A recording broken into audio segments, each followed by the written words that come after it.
Rabban Gamliel היה אומר, כל שלא אמר שלושה דברים אלו בפסח לא יצא ידי חובתו, ואלו הן פסח, מצה ומרור.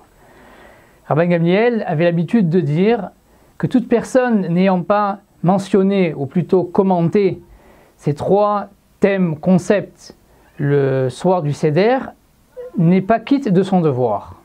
Ces trois thèmes sont Pessah, Matzah ou Maror, à savoir l'agneau pascal, les pains azim et les herbes amères.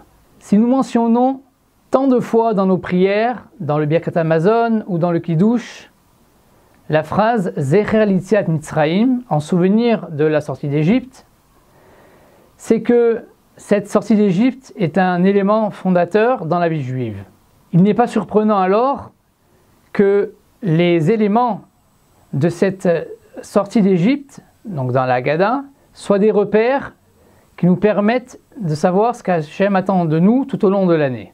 De cette phrase de la Haggadah, nous allons tenter de retirer un enseignement qui va nous éclairer sur la manière de se conduire tout au long de l'année. En effet, quoi de plus sympathique qu'une mitzvah qui consiste à raconter une belle histoire avec tant de détails et de rebondissements et qui se termine magnifiquement bien pour le peuple juif puisqu'il sera libéré de l'esclavage et il sortira d'Égypte. Rabban Gamliel vient nous rappeler le risque réel d'être absorbé par certains détails au détriment de l'essentiel. Il est rapporté au début de la Haggadah Kol Amarbe les saper b'tziat Mitzrayim arezeh meshubach. Toute personne qui s'étend sur le récit de la sortie d'Égypte est digne de louange.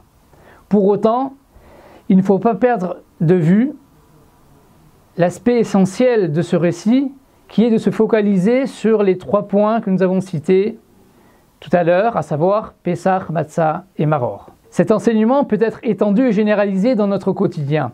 Faisons attention à ce qui est parfois nécessaire dans notre vie, ne nous détourne pas de l'essentiel. Si cette leçon est valable a priori pour tous les choix que nous sommes amenés à opérer dans notre quotidien, notamment dans les choix de la vie matérielle, cette leçon l'est également pour tout ce qui a trait à l'accomplissement des mitzvot.